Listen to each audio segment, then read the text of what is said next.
Hi everybody, Mario Francisco Robles, MFR here with you, and this is a little bit of a road journal, kind of impromptu. I'm over here in the Revenge Mobile, and I'm on my way from my home in Queens, New York, to Washington, D.C. to go to the Capital One Arena to witness the first ever AEW Dynamite, which will be premiering live tonight on TNT. And you know, I can't even properly put into words how exciting this is for me, because wrestling was a huge part of my life for a long time. You know, from about 1988 to somewhere in around 08. I like round numbers, so let's say for about 20 years, wrestling was a mainstay in my life. And of course, sometimes more than others. I have my peaks and my valleys. But all in all, wrestling was always there. It was ever present in some way, shape, or form. Especially in 1996, when the Monday Night Wars really heated up, and Scott Hall and Kevin Nash came over, and the NWO started in WCW. And I just remember that kicked off 5 years for me, where I could not get enough of wrestling. I was ordering the pay-per-views. I was channel flipping between the two shows. I was buying the t-shirts. I was trying to get to live shows whenever possible. And it was just, I was buying almanacs and studying up on wrestling history and title histories and all this other stuff. It was just, it was this huge passion I had. And then it just kind of withered away. And it didn't wither away because I grew out of it. It withered away because everything I loved about wrestling kind of started getting stripped away little by little ever since WCW went out of business. And that wasn't because I was this huge WCW fan and I missed them, no. But I missed what they brought to the table. I missed the spirit of competition between them and WWF at the time, where you could really sense that the two companies were pushing each other creatively to try new things, to break new ground, to really try to reinvent what wrestling was, because it had grown a little stale in the early 90s and we were in need of a kick in the pants. And the Monday Night Wars kind of gave us that. There was a lot of different things that went into it, but everything about that perfect storm of the Monday Night Wars, with Nitro coming into power, with WWF losing a lot of their big stars and having to build new stars from scratch, with ECW in the background kind of building its own underground movement.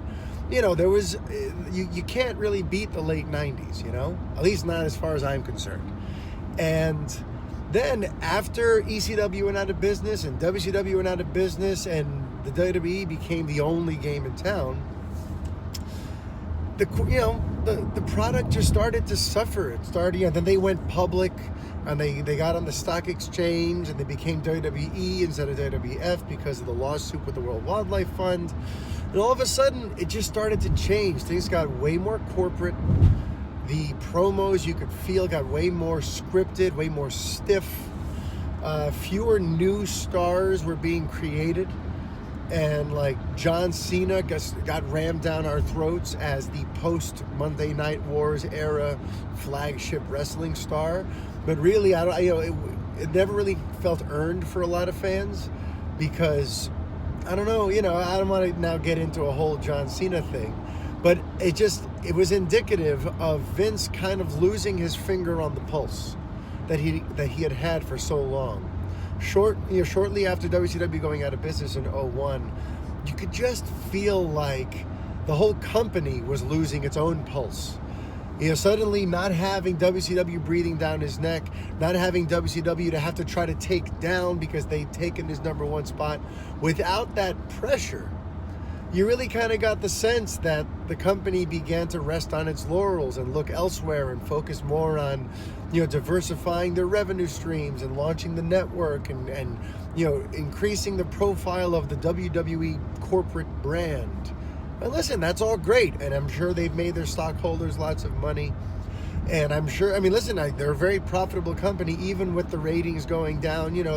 They're still making a lot of money in a lot of other ways. So the company's still doing very well. But creatively speaking, the product started taking a serious dive especially for me, like after '05, after '06, I just started not being able to watch it anymore. It just kind of became the John Cena show.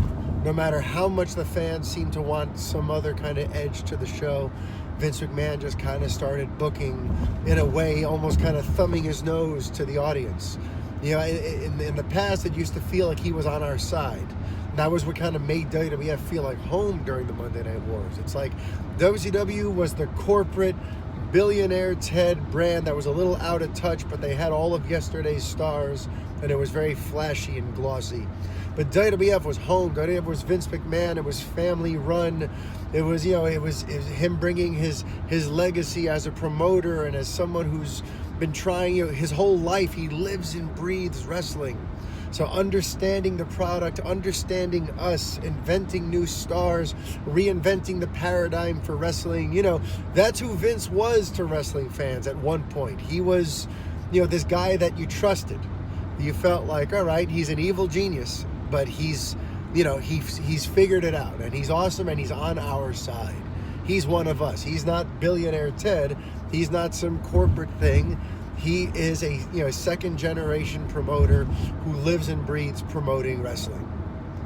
But somewhere there, he kind of became like a corporate, I don't know what he did, but he lost his desire to try to please us and started just trying to please his shareholders, I guess. And that demographic likes a slightly different kind of wrestling than the average wrestling fan, I imagine. Because I imagine they don't even really watch wrestling. The people at that level, the people who buy the stocks, the people who are more on the corporate end, who they follow WWE as a corporate brand, they probably don't necessarily care about the quality of the product as long as it's making money and as long as it's not creating bad headlines. So in that case, as long as WWE keeps a fairly safe, homogenized, toothless product going around, their stockholders will make money and no one will, complain. But there are a lot of fans like me, lapsed wrestling fans, people who slowly just stopped watching entirely, who've been waiting for something like AEW to show up for a long time. And, for some people there was hope that TNA or Impact Wrestling would be that thing. In my eyes, TNA never stood a chance.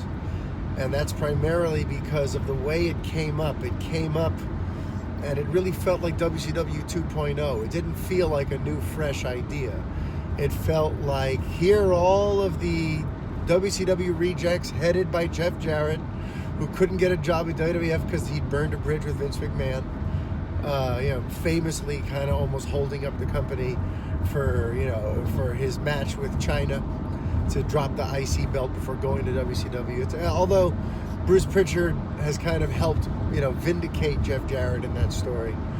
But either way, Jeff Jarrett running TNA and the initial roster they had and the initial look and feel and vibe they had, it just felt like WCW 2.0. And it was snake bit from the beginning. They had Vince Russo there. It just seemed like they were just repeating all the same mistakes. Whereas AEW seems to be doing so much of this the right way. That their focus seems to be a federation that's run by wrestlers, for wrestlers, keeping in mind what wrestling fans want. And I love that. They're not going to overscript the wrestlers and the promos. They're trying to get back into long-form storytelling, not just kind of like the Crash TV or anything like that. It's a more of a focus on competitive in-ring sports entertainment than on backstage skits and trying to be a variety show.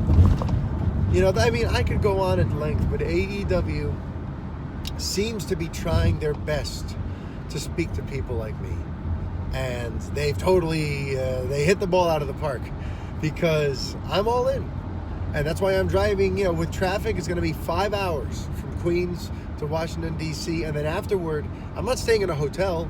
I'm driving back because I have to take the kids to school in the morning and listen, life continues, So I'm doing this crazy move here to support AEW because I believe in what they're doing. And more than anything, I want to support it for the boys. I want to support it for wrestlers, because they're the real heroes here. They're the ones who risk their bodies. They're the ones who risk their lives every night entertaining us and committing to this very unique, very, unconventional form of entertainment, but giving it all that they've got. And for too long, they've had no other place to go, no viable options. If WWE doesn't want you, now you go down to the indies and you kind of hope for the best and hope Vince gives you a call again once your star power has risen, or once, you get to fill a need again. And if you are a WWE superstar, and let's say you're not really happy with where things are going, but there's no real other place to ply your trade and do what you do at a high level, where you're going to make the kind of living you'd like to make, and where, there's no other place that can really offer what WWE does. And back in the day, you used to have WCW and ECW to try to leverage to get a better deal. And you used to have those places to go to, where if you felt like WWE creative doesn't understand you or is misusing you, go to the other company and maybe they'll find you, and there you'll find the gimmick or the angle that makes you set fire. And now your legacy is created there. Right now, that variety is not really there, and the wrestlers are sort of powerless. And I feel like that's one of the reasons why the product in WWE has gotten stale, because you have a lot of guys there who would probably love to be doing things differently, doing things more the way they used to be, old-fashioned performers. I picture Randy Orton probably thinking this way too, of being that guy who's like, he would love to cut loose, but there's no real other place to do it. I think about Daniel Bryan, who probably would never have retired from wrestling had the WWE just let him do what he did. Yes, he had the injuries, but look how he's doing now. Clearly, he was able to keep wrestling, but he left for a while because there was no real other place to go. Even CM Punk, I think about. Because when he left wrestling, when he retired to go to do MMA and all that, I never got the sense that he did it because he hated wrestling. I got the sense he did it because he hated what wrestling had become. And he hated the fact that he could no longer do what he does best on the biggest stage of them all. Because the biggest stage of them all now is about politics and micromanaging the wrestlers. And it's all very corporate and sanitized. I'll never forget circling back to Daniel Bryan when they had that amazing Nexus debut on Raw, where it felt real and it felt visceral for the first time in years. There was, these guys with masks came through the crowd and beat the crap in a vicious way, a bunch of WWE superstars, and Daniel Bryan stole the whole show. He was so fired up. He was part of the Nexus invasion, and he took off someone's necktie, I think Michael Cole or someone, and he choked him with the tie. And obviously he didn't really choke him, but it was just an improvisation and an exciting one, and no one was really hurt, and it was riveting television for the first time in what felt like years. And then they fired Daniel Bryan the next day because of the necktie thing. It's like WWE stifles and ruins so many good little moments over the years. They don't seem to understand what the hardcore wrestling fan wants to see. We like a little violence, and we understand that the performers are rehearsing this and no one's actually getting hurt. And we like to have that feeling of ooh, that looks really dangerous, even if deep down we know it's not. And so now returning to Punk, it's I never got the sense that he hated wrestling. I just got the sense that he hated that he couldn't do what he can do anymore on the biggest stage of them all, because it's just the culture is so different now. But I imagine that a company like AEW rising and giving wrestlers a true alternative and a promise to kind of go back to the way things were, I can imagine that being very appealing to Phil Brooks, aka CM Punk. I can imagine that being very appealing to any of the guys at WWE who just feel oh, I'm stifled here. I'm fine, I'm making decent money and I'm cruising along, but my career is just trending downward. I'm just here to be a novelty act while the same guys are wrestling in the main event all the time. Now, if you're someone in that mid-card who's just been waiting for your chance to break through and it's not coming, now you go, you know what? AEW is going to be my spot. As soon as my contract runs out, I can go there, or I can at least threaten Vince with that. Where, you know what? If you don't give me a push, if you don't promise me stronger creative that places me in a place that feels more competitive and more part of the future of this product, if you can't offer me that, then I'm going to AEW and I'm going to try my chances there. And maybe I'll take a little bit of a pay cut, but at least I'll be able to do what I love on prime time for a worldwide, international audience. And that's what AEW does. AEW gives wrestlers strength and power and leverage again. And that is what's so exciting to me. So that's why, even if I do this whole drive and tonight's show is a very, let's say nothing huge or groundbreaking happens, right? Because, a lot of times when you think about like the first show, or at least me, when I think about the first episode, I always think about the company comes out guns blazing usually. And when WCW Nitro debuted, that was the big thing where Lex Luger showed up and everyone thought he was a WWF guy, and it even shocked guys at WWF at the time who didn't realize that he hadn't signed his new deal. It was a very controversial thing, and it was a big water cooler moment on the Tuesday morning afterward. And same thing when Impact moved to Mondays to try to do their failed reignition of the Monday Night Wars. That, that January, I think it was like a January 8, 2010 type show. I think that was the date. That was the one where Hogan showed up and Bischoff was around, and all of a sudden it really was like, whoa, it's Nitro all over again. They went crazy, and Jeff Hardy made his TNA debut. It was just, usually on an inaugural broadcast, historic moments happen. And I would love it if one happens tonight. But honestly, even if no huge historic moment happens tonight, I'm just happy to support a company that's going to help give wrestlers a voice again and empower wrestlers to strive for the heavens and realize that, there's more than one game in town now. And you're not just at Vince McMahon's mercy. I listen to these podcasts. I love Bruce Pritchard, and I listen to Something to Wrestle, and Vince just sounds so like temperamental and out of touch. Dean Ambrose, John Moxley had that great interview on Chris Jericho's podcast shortly after he made his AEW debut, where it sounded like you were at the mercy of some old man's mood. Did you get him after lunch? If he's in a good mood, he'll listen to your idea, and maybe you get to do that on Raw on Monday. But if he's not in a good mood, then maybe you're going to get buried now. It's just, wrestlers don't deserve to be in that kind of scenario. And they don't deserve to be called independent contractors when really this company, WWE, controls their life, controls their contract, controls their earning potential. The boys have been powerless for too long. And meanwhile, without great wrestlers who have charisma and talent and an ability to tell stories between those four ring posts, without those people, there is no wrestling industry. There is no sports entertainment. There's nothing. So for me, I'm just so excited for the wrestlers to have another place.